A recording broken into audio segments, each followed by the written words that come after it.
नमस्कार। आज बडा दुखद समाचार खबर सहित तपाईहरुका सामुन्ने प्रस्तुत भए। आज चैत 15 गते राष्ट्र संस्था पुनर्स्थापनाको पक्षमा आज आन्दोलन अर्थात प्रदर्शन थियो। सरकारलाई त्यो दबाब दिने प्रयोजन हेतु थियो। तीनकुनेमा भेला भएर सभा गर्ने कार्यक्रम थियो। तर त्यहाँ तीनकुनेमा जो मानिस भेला हुँदै थिए त्यहाँ प्रहरीले त्यहाँ प्रत्यक्षदर्शीका अनुसार अश्रु ग्यास हान्यो र त्यो बिथोलियो। फलत त्यसले अराजकता निम्त्यायो। यो घटनामा अर्थात यो संविधान र यो व्यवस्थाको विपक्षमा उठेको जो जनमत थियो त्यसका कारण दुईजनाले ज्यान गुमायो। यो दुखद छ। एबी न्यूज टेलिभिजनका क्यामेरा पर्सन सुरेश रजक र अर्को सबिन महर्जन, उनी 29 वर्षका रहेछन्। सबिन महर्जन उनको उपचारको क्रममा उनको मृत्यु भएको छ भने 30 भन्दा बढी आन्दोलनकारी सख्त घाइते भएका छन्। नवराज सुवेदी यो आन्दोलन परिचालन समितिको प्रमुख संयोजक हुनुहुन्छ। उहाँका अनुसार यो जो दुखद घटना घट्यो यसको सम्पूर्ण रूपले जिम्मा यो सरकारले लिनुपर्छ। किनभने आन्दोलन दबाउने प्रयोजन यो सरकार र यो सुरक्षा निकायले गर्यो। यो सुरक्षा निकायलाई के अर्थात गृह मन्त्रालय टोटल यस कारण असफल रह्यो। कति मानिस उपस्थित हुने सम्भावना छ, हामीले कसरी सुरक्षा प्रदान गर्नुपर्छ त्यो उनीहरूलाई जानकारी पनि भएन। अर्थात सूचनामा चुक देखियो भने आन्दोलन भनेको कस्तो हुन्छ भन्ने बारेमा विश्लेषण गरिनु पर्थ्यो। यो त व्यवस्था पल्टाउने आन्दोलन हो भाइ। यो सामान्य ढंगले अगाडि बढ्छ भनेर सोच्नु पनि गलत छ र प्रारम्भ गल्ती कसले गर्यो भन्ने कुरा ख्याल गरिनुपर्छ। गल्ती त्यहाँबाट भयो। उत्तेजित बनाउने काम राज्य संयन्त्रबाट भएको प्रष्ट देखिन्छ। किनभने त्यो हरेक घटनाको हामी चस्मदित छौं। अनि जुन घरमा तोडफोड र आगजनी भयो, खास गरी यो मिन भवनको, त्यो नापी विभागको दक्षिणपट्टि 40,000 भन्दा ठूलो संख्याका मानिसहरूको ठूलो भेला भइसकेको थियो। सायद त्यो आईसीसी भन्छ, अर्थात पहिले वीरेन्द्र अन्तर्राष्ट्रिय सम्मेलन केन्द्र भयो जहाँ सांसदहरू बस्ने थलो छ, त्यो सायद कब्जा गर्ने हिसाब किताबमा त्यहाँका मानिसहरू जम्मा भएका थिए। तर यति धेरै ब्यारिकेडहरू राखेको थियो प्रशासनले। अनि दुर्गा प्रसाईले त्यहाँ जब त्यो कार्यक्रम स्थलमा प्रहरीले आक्रमण गर्यो अनि त्यसपछि उनी क्रमशः त्यो आन्दोलनलाई प्रेरित गर्न बानेश्वर तर्फ त्यो तोडेर सुरक्षा घेरा तोडेर निकै ओराए र सुरक्षा घेरा तोड्न उनी सफल भए। एक हिसाबले आन्दोलनकारीले गर्ने त्यो बहादुरी काम उनले गरेका थिए।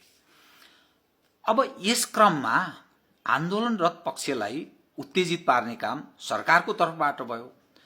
घुसपैठियाहरूको कुरा भनेर स्वागत नेपाल त्यो आन्दोलनको प्रवक्ता अधिवक्ता पनि हुन्, उनले पनि सार्वजनिक गरेका छन्। र जुन घरमा आगजनी भयो मिन भवनमा, त्यहाँ एबी न्यूजका सुरेश रजक माथिबाट भिडियो खिचिरहेका रहेछन् क्यामेरा पर्सन। र त्यहाँ बुझिए अनुसार त्यो घरको घरधनीले के भन्छन् भने मेरो घरभित्र कसको आदेशमा प्रहरी प्रवेश गर्यो, प्रहरी प्रवेश गरेर जुन काम गर्यो त्यसैको कारण त्यो घरमा आगलागीको अवस्था सिर्जना भयो। आन्दोलनकारीहरूका अनुसार घुसपैठियाहरूले यो सबै भाड्नका लागि यो सब गतिविधि गरे। यदि स्वाभाविक ढंगले त्यहाँ कार्यक्रम आयोजना भएको भए तीनकुनेमा 70,000 भन्दा बढी मानिस भेला हुनेवाला पक्का पक्की थिए। त्यसो भनिन्छ किनभने काठमाडौँ उपत्यकाको स्वस्फूर्त मानिस थियो। अर्कोतर्फ नेकपा माओवादी केन्द्र लगायत 4वटा दल भनिएको छ। उनीहरूको समाजवादी मोर्चाका नाममा गणतन्त्रको रक्षाका लागि भनिएको। म अफिसबाट आउँदै गर्दा म देख्दै थिएँ कयौं तराईबाट मानिसलाई ल्याएर होटलहरुमा भात खुवाएर बिचारा सोझा सिधा पाका मान्छेहरूलाई तराईबाट ल्याएको देखियो भने कयौं मानिसलाई बस ट्रकबाट काठमाडौँ उपत्यका बाहिरबाट काठमाडौँ बोकेको पनि दृश्य देखियो। त्यो फेरि एकदम नढाँटिकन झण्डा हालेर बकाइदा बसका बस ट्रकका ट्रक ल्याएको पनि देखियो। यस्तो प्रायोजित मान्छेहरू ल्याएर अब यो प्रदर्शन गर्ने र प्रतिवाद गर्ने जो काम भयो नि, किनभने निर्धारित कामलाई हस्तक्षेपकारी भूमिका राज्य संयन्त्र र त्यसको इर्दगिर्दका खास गरी गणतन्त्रमा विश्वास गर्ने मानिसहरूले गरेको देखियो। त्यो विद्रोही पक्ष हुन्। यो व्यवस्था यो संविधानमाथि विश्वास नहुनेले असहमति जनायो, त्यसमा प्रतिवाद गर्नुपर्ने के कारण छ? खड्गप्रसाद ओलीको त्यो वचन दुर्वचन यसरी व्यक्त हुनुपर्ने के कारण छ? यी यावत दृश्य हेर्दा यसको पुरापुर जिम्मेवार सरकारले लिनुपर्छ। हो, अर्को सवाल के रह्यो भने केही सञ्चार क्षेत्रमा आक्रमण भयो, त्यो गलत हो। आक्रमण हुनु हुँदैन। सरकारी अफिस गाडीहरू तोडफोड भएको छ, हिंसालाई कसैले पनि प्रश्रय दिनु हुँदैन र यसैको बहानामा दबाउने काम अर्को दुर्भाग्य हुन्छ। कुनै पनि व्यवस्था र संविधानमाथि विमति जनाउन पाइन्छ, त्यो संविधानले दिएको अधिकार हो, तर त्यो शान्तिपूर्ण हुनुपर्छ। जब राज्य संयन्त्रले त्यो शान्तिलाई भङ्ग गर्ने प्रयत्न गर्छ, दुस्साहस गर्छ, अनि प्रतिवाद हुन्छ र त्यसले हिंसा जन्माउँछ। यति ठूलो संख्याका जो मानिसहरूको क्षति भएको छ, जो घाइते भएका छन्, दुईजना मारिए, शहीद भए, त्यसको जिम्मा कसले लिन्छ? त्यसको जिम्मा सरकार लिनु पर्दैन? सरकारले लिनुपर्छ।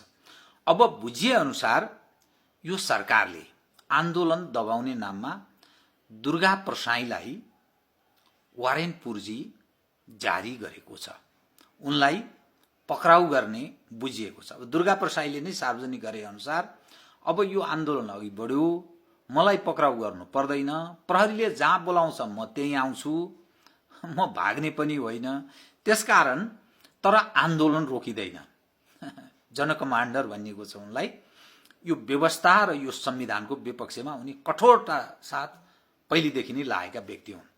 अब कयौं यस्ता पुष्टि नहुने समाचार आएको छ। यो आन्दोलनको बहानामा, यो हिंसाको बहानामा राजालाई नै, राजा ज्ञानेन्द्र शाहलाई नै पक्राउ गर्न पाए हुन्थ्यो भनेर पक्राउका लागि पुष्पकमल दाहाल र माधव कुमार नेपालले प्रधानमन्त्री केपी शर्मा ओलीलाई सल्लाह दिएका छन् भन्ने सुनिन्छ। प्रधानमन्त्री केपी शर्मा ओलीले सुरक्षा निकायका चारैवटै प्रमुखहरू, नेपाली सेना, सशस्त्र प्रहरी, जनपद प्रहरी र राष्ट्रिय अनुसन्धान विभागका प्रमुखलाई राजालाई पक्राउ गरियो भने राष्ट्रिय र अन्तर्राष्ट्रिय रूपमा के प्रतिक्रिया उत्पन्न हुन्छ, नजरबन्दमा राखियो भने के प्रतिक्रिया उत्पन्न हुन्छ, यथास्थितिमा रहँदा हामी अब यो व्यवस्था र यो संविधानलाई थ्याक्न सक्छौं? जुन ढंगले भीड आयो, स्वस्फूर्त देखिन्छ, युवा पुस्ता देखिन्छ, अप्ठ्यारो स्थिति हो कि के गर्नु? तपाईहरुको सल्लाह मलाई के छ भनेर यसै सल्लाह मागेको, बुझ्न मागेको छ। मन्त्री परिषदको बैठक मैले तपाईहरु सामुन्ने यो प्रस्तुत गरिरहँदा जारी छ। त्यो मन्त्री परिषदको बैठकले के निर्णय गर्ला? के त्यस्तो आँट दुस्साहस कदम चाल्न सक्ला? यदि त्यसो भयो भने के स्थिति उत्पन्न हुन सक्ला? यो चाहिँ एउटा प्रश्नवाचक चिन्हको रूपमा मैले तपाईहरुलाई नै प्रस्तुत गरेँ। र जुन यो भोलि अर्थात 16 गते घोडे जात्रा, बुझिए अनुसार आन्दोलनकारीहरूले भोलि केही कार्यक्रम गर्ने छैनन्, त्यसपछि सल्लाह गरेर पर्सिदेखि फेरि निरन्तर आन्दोलनले अर्को रूप धारण गर्नेछ। अब हेर्नुस्, यो आन्दोलन उठ्यो, यो कसैले रोकेर रोकिने स्थिति छैन। किन रोकिँदैन भने यो सामान्य अवस्थामा उठेको आन्दोलन छैन। यो सरकारको असफलता छ, गणतन्त्रको नाममा ब्रह्मलुटको कुरा छ, नेपाली जन युवा पुस्ता विक्षिप्त छ, दुखी छ यो राज्य संयन्त्रबाट, र कांग्रेसका एउटा गुट जो गणतन्त्रमा विश्वास गर्छन् तिनीहरू पनि अराजक हुने कसरतमा छन्, अर्थात गणतन्त्र कम्युनिस्टहरूसँग सहकारीको कसरतमा छन्। त्यसकारण यो आन्दोलनले वारपारको अवस्था सिर्जना गर्दैछ। हेरौं, अब म तपाईसँग अहिले राति केही आएछ भने फेरि अपडेट गर्नेछु, नभए भोलि फेरि प्रस्तुत हुनेछु। धन्यवाद।